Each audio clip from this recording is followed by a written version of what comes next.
Fairly Oddparents was the greatest cartoon ever. Since March 30th, 2001, Fairly Oddparents, a cartoon created by the creator of Your Childhood, Butch Hartman, has been a staple of children's cartoons all around the world and been watched by countless people of all ages. But over the decade and a half Fairly Oddparents was on the air, there may have been a few slip-ups here and there that caused the show to take a gigantic plunge into atrociousness. And although having made room for over 300 episodes, 3 live-action movies, numerous awards, too many TV movies to count, and multiple crossovers with Gimme, Neutron, Bunsen as a Beast, and many other shows, Fairly Oddparents was no doubt one of the most successful cartoons of all time. But what happened? Why did it get so bad? What ruined Fairly Oddparents? Well, I'm here to say that this modern atrocity was once one of the greatest Nicktoons of all time, and it deserves a lot more attention. So, what did ruin the Fairly Oddparents? Dinkelberg.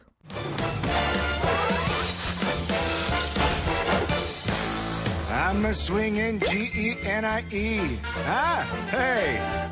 Just like the SpongeBob video, we are going back to the origins of this show and deconstructing everything you need to know about it. Created by Elmer Earl Hartman IV, also known as Butch Hartman, Fairly Oddparents is about a 10-year-old boy, Timmy Turner, as he tackles his tough life with 2 fairy godparents, Cosmo and Wanda, who can grant his wishes as long as they abide by the rules. After graduating from Cal Arts in the late 80s, Hartman fulfilled his dream of becoming an animator one step at a time. First starting as a character designer for the old My Little Pony, then working with Fred Cyber on his What a Cartoon project. And finally getting to be a storyboard director and writer on some early Cartoon Network shows like Johnny Bravo or Dexter's Lab. Eventually, after his contract with Hanna-Barbera expired, he went to work again with Fred Cyber, this time at his Oh Yeah Cartoons, which was a series of short cartoons presented on Nickelodeon. Yup, Butch Hartman, a man who may as well have hung his hat in shame of not ever getting to create his own cartoon, got a chance from Fred Cyber to make a killer short and get his name on kids' TVs everywhere. And this was 1997, a time where Nicktoons were at the peak of their popularity. Having just ended Doug and Ren and Stimpy, just recently acquired Hey Arnold and Rugrats, and soon being the starting point for SpongeBob SquarePants' legacy, Fairly Oddparents had one chance to get on television and be a cultural phenomenon. But after coming up with the idea for the show in about 15 minutes, Hartman pitched the show to Hanna-Barbera and Cartoon Network, both of whom turned it down. Hartman went to Cyber, and it was accepted. After the first 10 7-minute shorts became extremely successful, airing on the network in the late 90s, Nickelodeon decided to pick up Fairly Oddparents as a fully fledged show. 2 other shows that were picked up by Oh Yeah Cartoons were Chalk Zone and My Life as a Teenage Robot, neither of which were nearly as triumphant as Fairly Oddparents would grow to be. Chalk Zone aired in 2002 and got off the air by 2008. While doing very well while it was on the air, it was cancelled once in 2005 and never got to the point that Fairly Oddparents ever was in terms of TV ratings. Not to mention it was only on the air for less than half of which Fairly Oddparents was. My Life as a Teenage Robot was one of the other Oh Yeah cartoons, and it lasted about as well as, well, Robots in 2003. Overall, it was obvious that Fairly Oddparents was on a whole nother level than anything else at the time, and starting in 2001, it started its journey to the best of the best. Cartoon review. This should be an epic graphic right here. Nice, and there should be epic music playing, and some thunderous applause. No, thunderous applause. Alright guys, cartoon review. What is it? Pretty easy. I'm going to review some cartoons. And whose cartoons am I going to review? Your cartoons. If you want me to review your cartoon, do me a favor. Send a link to Ask Butch Hartman at gmail.com. There should be a graphic on the screen right here. Somewhere around here. Maybe it's... Well, anyway, it's here.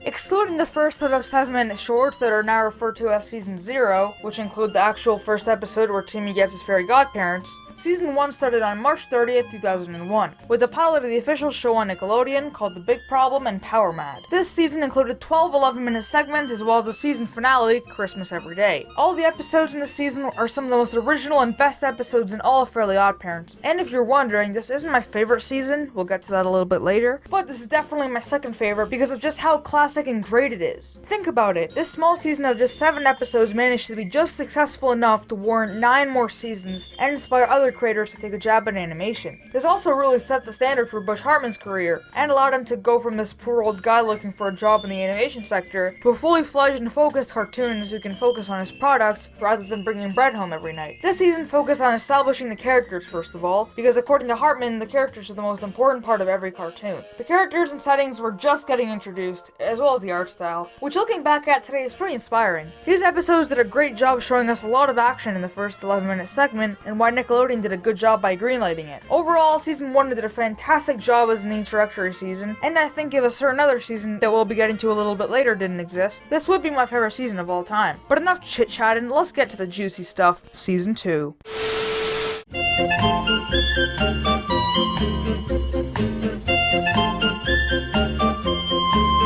Just like SpongeBob, the second season of Fairly Oddparents was a season of characters. A large chunk of the iconic secondary cast was debuted in this season, including Chip Skylark, the Anti-Fairies, Chester's dad, Wandissimo, Tootie, Doug Dimmadome, owner of the Nimsdale Limodome, and of course, the man, the myth, the used car salesman, Dingleberg. Some of the funniest episodes originated from this season as well, like Mighty Mom and Dino Dad, Fool's Day Out, and Information Superhighway, which I think made this season a lot more entertaining. The final episode was also a holiday-surrounded episode, except instead of being about Christmas like in season 1, it was now about Halloween. Episodes like Tim Visible, That Old Black Magic, and The Switch Glitch are also some of my favorites from the whole show, since they're just so creative, which I guess is a repeating factor in the season as well. The animation has improved heavily from season 1, and the show feels like it's just gotten used to the formula, and now it's just a matter of maintaining the quality for coming seasons.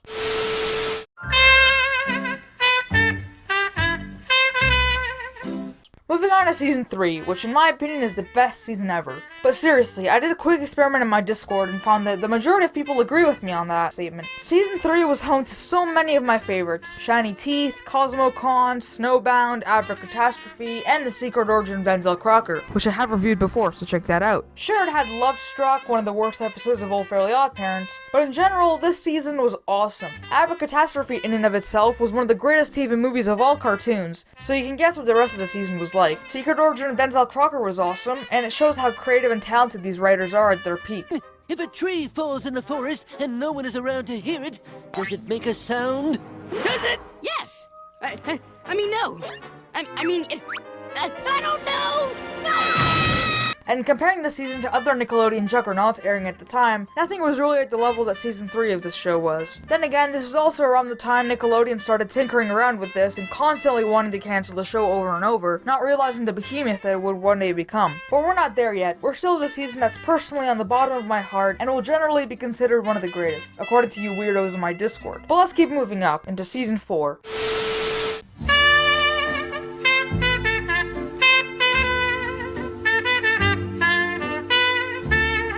Perhaps the most important season of this goldmine of a show so far, and the home to debatably the greatest TV movie of all time, was season 4. Seriously though, do we need a Channel Chasers was the greatest TV movie ever, guys? Season 4 of Fairly Oddparents lasted for about a year and a half, starting in late 2003 and ending in mid-2005. Suspiciously around the time a certain other Butch Hartman show was put on the air, that show being Danny Phantom. While I've never seen the show, it was definitely very successful, critically acclaimed to oblivion, and there were still thousands of eager fans ready to hashtag go ghost again. Because of this, the mid-2000s were the aesthetic zenith of Butch's career, and one of the reasons is season 4 of Fairly Oddparents. This season introduced even more characters, like the Pixies, some of my personal favorites, or even Catman and Dark Laser. Episodes like Vicky Loses Her Icky, Pixies Inc., and Odd Couple are awesome, and we can't forget about that amazing Channel Chasers. This movie was so good that it might just be my favorite episode of the entire show. It shows that through Nickelodeon literally wanting to cancel this show again around this time, this show still had a significant horse in the race and wasn't anything to underestimate. I've talked about it in an old video that you shouldn't watch, but just know that the creative integrity is definitely there, but things like the referential humor and animation show the amount of passion and inspiration that go into writing each line of this movie. And that goes for the season as well. And excluding Channel Chasers, this season also had Schools Out the Musical and the Jimmy Timmy Power Hour. All three of these specials are some of the best of the show and some of the best in animation. So season 4 is clearly nothing less than perfection, so let's hope it stays that way.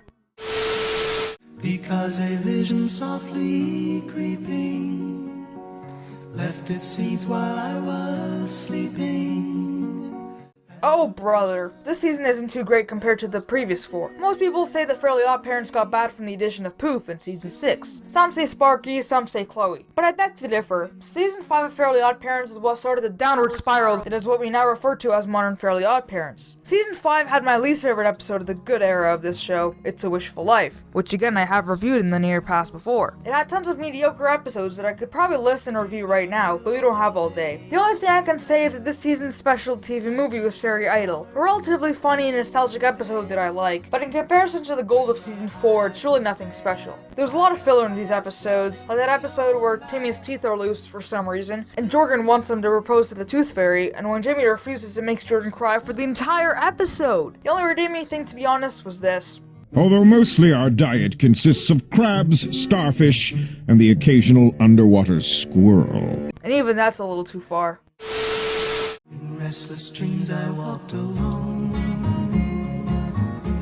It's amazing how similar Fairly Oddparents and SpongeBob are from a quality perspective. Both shows started going downhill towards seasons 5 or 6, and both are Nickelodeon's bread and butter. But let's stay focused here. Season 6 of Fairly Oddparents is where we all know what happened. Nickelodeon demanded a new character be added to the Fairly Oddparents, that character being Poof. While not being a bad character addition at the time, and being incredibly successful in terms of viewership, Not only was it the highest rated Fairly Oddparents episode, but I think the only thing that scored higher than that episode that year was the Super Bowl. That's what I was told. Poof completely shifted the tone of the Fairly Oddparents. Not only would it open the doors to a million other guys being added to the ensemble of main characters, it would just completely shatter the style of the show. Rather than just being Timmy, Cosmo, and Wanda as a family and going on funny adventures together, now there had to be a fourth character. Sure, it had potential to tell more stories, but Poof was just a floating head that follows the main characters around. He didn't talk, he didn't have any real motivations, he usually didn't add anything to the overarching story, he was just there. Sure, he had some fun moments here and there, but he completely ruined what made the Fairly Oddparents so great. The reason the characters in this show are so special is because the main 3 are extremely close and charismatic, and the vast amount of secondary characters are some of the funniest personas that make this show so comedic. Poof wasn't terrible, but it encouraged the terribleness that would soon swallow the Fairly Oddparents whole. The 11-minute episodes this season were pretty hit or miss, but the only thing I can really say about this season was Wishology, another great TV movie, but otherwise not too great of a season.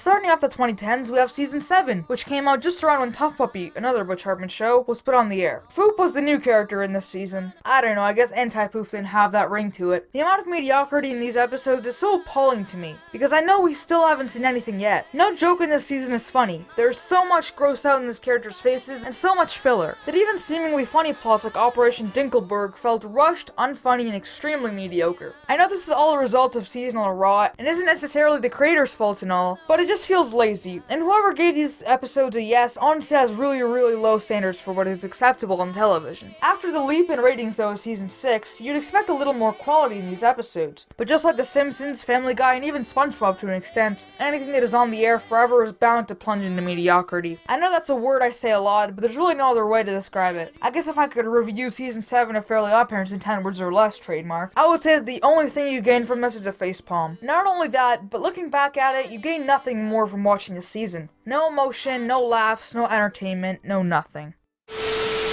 Non, rien de rien. Non, je ne regrette rien. Spanning only 5 episodes in less than a year of production time, Season 8 was not only the shortest, but probably the most unimportant season of Fairly Oddparents. Removing these episodes is nothing. Since there's only 5 episodes, I say we go through them and briefly review them all. Love Triangle was alright, nothing too special, just a 2 guys like a girl story. Definitely nothing we've seen a quintillion times before. Timmy's Secret Wish was insultingly terrible in how genuinely bad it was. Nothing makes sense, and if you want to know my thoughts, Alpha J's review on it sums up my opinion pretty well. Long story short, it's one of the worst episodes of the entire show. Third, we have the Invasion of the Dads, which I didn't care enough to see, so no thoughts on that. But I will say the plot is really nothing too original in the context of the show. When Losers Attack is an episode I remember watching when I was a kid, and it's a fine episode, except for the solution at the climax, which is incredibly anticlimactic and forced. And finally, we have Meet the Oddparents, which was a really interesting plot, but the way they tackle it here is just so dumb. All the characters were flanderized as all frick in the first half, and the pace is so fast it's unbelievable. It's never been said before that Jorgen could just erase people's memories if he felt nice in a particular case, nor is it justified here. I get what they were going for, but a really unemotional mess that really doesn't hit home at all. Honey, what are you doing in the bathroom? And how are you talking without moving your mouth? It's called narration. All lazy animators do it. Overall, the animation in these episodes wasn't the best compared to before, and the plots felt unbelievably lazy and shambled together. The characters weren't charismatic at all, and something just felt wrong. How do you fix this? Add more characters!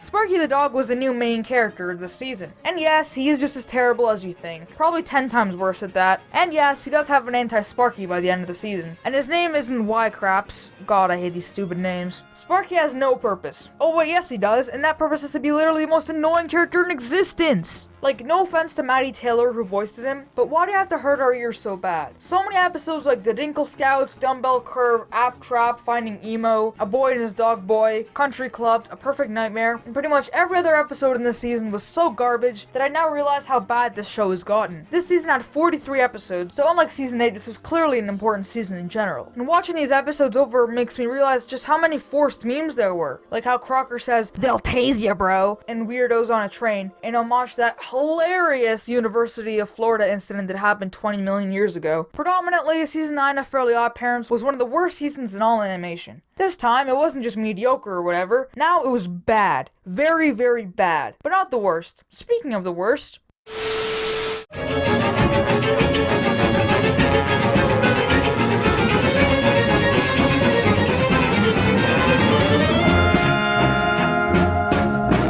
Season 10 of Fairly Oddparents might just be the most insulting thing to ever air on modern Nickelodeon. Starting with the big fairy share scare, we got introduced to Chloe Carmichael, a Mary Sue character. And, well, we've got a bit to go through. Chloe resembles everything wrong with Season 10. She's an easy and cheap way to get a couple million views on your zombie living show. She doesn't make any sense in the context of the show, and she's universally despised by every living organism to ever walk the earth. Let's talk with why nothing about her makes sense at all. For one, it has been said multiple times that a child needs to be miserable to deserve fairy godparents. Chloe is not miserable at all. In fact, in the episode, she's the center of attention and everyone loves her. There are 100 other problems with it that I won't bore you with because you've probably heard them before from other YouTubers, but understand that this episode sucks. Another episode that sucks just as much is Girly Squirrely, which is such a lazy episode that I genuinely wish Fairly Oddparents died long ago so we wouldn't have the displeasure of seeing this pile of disgusting, vile excrement. Something I noticed while watching the season was also how garbage the animation is. I believe about halfway through the season they switched to Flash due to budget restraints, and while it certainly can look good in some shows and in some styles, the way they utilize it here honestly sucks. 15 years in the making, and on July 26, 2017, Fairly Oddparents ended production in its 10th season with the episode called The Kale Patch Caper. A pretty sad departure nonetheless, but a well-needed one for sure, because if there wasn't one, the show might still be going on today, and God knows how bad the quality would be at that point. Well, goodbye Fairly Oddparents. It was certainly nice knowing you. But why did you have to turn out so bad?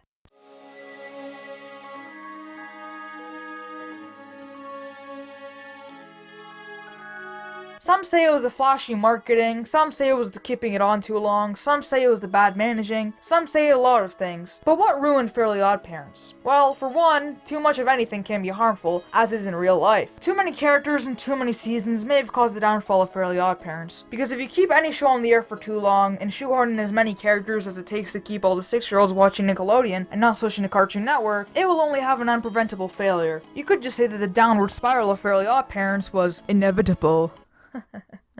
Today, Butch Hartman's career is in shambles. After he parted ways with Nickelodeon in early 2018, and he raised funds for his religious affair of a streaming service that ultimately got more people sending him death threats than support, having no shows on the air today, and even having his YouTube channel in complete rubble for the past few months, it seems he doesn't have any new ideas coming at the moment. But hey, there's still Oaxis.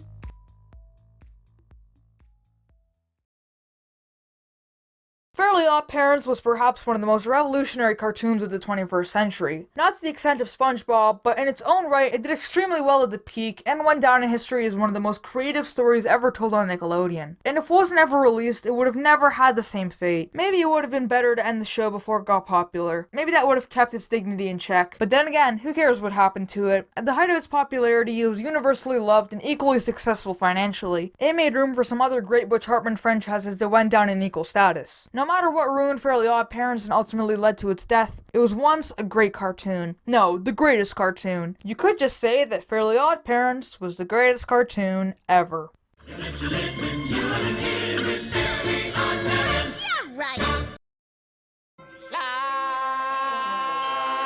cucaracha,